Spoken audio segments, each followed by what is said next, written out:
The Channel Islands lie in one of the most hazardous shipping channels in the world. Some days the islands look as though you can touch them. They're so close. The weather is so clear, the ocean is so flat and calm as a lake.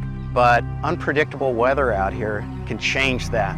And it has caused many people to lose their vessels, lose their lives in some cases. So you have roiling water, you have a lot of fog, and you have a lot of wind. None of that is good for a sailor. There's many uncharted reefs out there.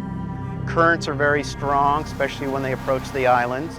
If you were to include all 8 islands, there's probably over 500 shipwrecks. Any number of ships are at the bottom of that channel because of the winds. And a lot of the people coming down the coast will cut in between the Channel Islands and the mainland to save time, and that's dangerous. They shouldn't do that.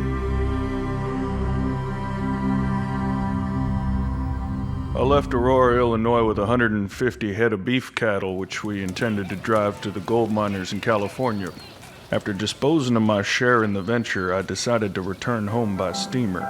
I took passage on the Winfield Scott on December 2nd. The Winfield Scott was a beautiful steamer ship. That vessel was fairly famous because it had a big shipment of gold bullion. This was a very fast boat. In fact, it had set a speed record for rounding Cape Horn. And it was really important for the coastal steamers competing during the gold rush to have bragging rights of who arrived at Panama, who arrived at San Francisco first. I took a berth in the steerage with about 400 others, principally miners returning east. Everything went along all right until the afternoon of the 3rd when a heavy fog set in, so heavy you could almost cut it with a knife. And the captain, Blunt, decided that he would cut the gap between Santa Cruz and Anacapa Islands and then make his way down south. And one of the passengers was near the wheelhouse that evening and heard one of the officers ask, "Captain, the weather is dirty and squally. Shall we keep her out?" The captain answered, "No, let her rip." It's 11 o'clock at night, and it was chaos. I was suddenly awakened from a sound sleep by a terrible jar. There were waves breaking, confusion, Bone-crunching sound of that metal hitting rock. and it plows into middle Anacapa Island. Bodies flying, hurling across the decks of the ship. You wake up, now you're on your side. You don't see anything, it's pitch black out there. Tumbling out of my berth, I was confronted by the horror-stricken visage of my toothless and bald-headed stateroom companion, who had no time to secure his wig and false teeth.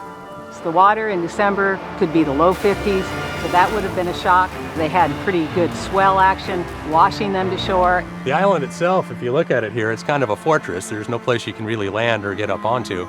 But in the dark, they found this one rock that looked like it would do. They managed to get everybody on there and then realized that they weren't on the island itself, but on a rock offshore. When I started exploring shipwrecks in the early 80s, I was fascinated by the experience of going back in history and seeing these, but I wanted to know more about them. I wanted to find out what caused the wrecking event. Were any lives lost? Here in the northern Channel Islands, which make up the Channel Islands National Marine Sanctuary and the National Park, there's over 300 shipwrecks that we've recorded over time since 1980. We have sailing vessels, we have Chumash artifacts, and we have vessels like the Grumman Avenger aircraft from World War II. And we have a Japanese destroyer right off Destroyer Rock. We have a sidewheel steamer, Yankee Blade, right there in the same location. You can literally swim from a sidewheel steamer to a Clemson-class destroyer. And it was a domino effect that led to the Honda disaster, which is known as the largest naval disaster in U.S. history during peacetime. We've identified over 150 historic flosses in sanctuary and park waters, and we've located just over 30 of those sites, so we have our work cut out for us. Shipwrecks are mysterious, they hold secrets. When we dive on a site like the Winfield Scott, we are traveling back in time to December 2nd, 1853. We had just reached the bottom of the provisions and had been living on less than half rations for 7 days, with no shelter from the approaching storm. The passengers were put in lifeboats. They found a place called Frenchie's Cove.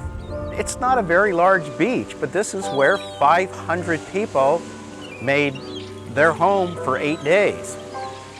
Robbery and plunder has been the order of the day since the wreck. But today, we've appointed a committee of investigation and have had everything searched. A good deal of property has come to light, and 2 thieves have been flogged. Right behind me here is the final resting place of the Winfield Scott. It's the only shipwreck so far that's on the National Register of Historic Places. The sidewheel steamer, the California, was northbound from Panama, saw the distress signals, saw the shipwreck, wrecked at Anacapa, and came to Frenchie's Cove. Their manifest was full. They could not take on the passengers from the Winfield Scott, but in due course, they did take the gold bullion. Today, it lies in about 25 to 30 feet of water. You can snorkel there, you can dive there, you can see part of the paddle wheel, you can see a good section of the deck with the through deck spikes. Many of these shipwrecks, the grandchildren or great-grandchildren of the people that perhaps died aboard that vessel or maybe were saved in a dramatic life-saving, to be able to tell these descendants where that boat ended up and what happened, that really can provide closure for them to know what their ancestors went through.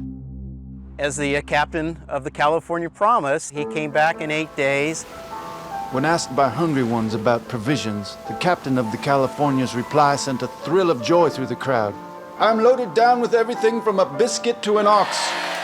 What's great about this story is that everybody survives. Every single passenger walks away with their life and the stories to tell.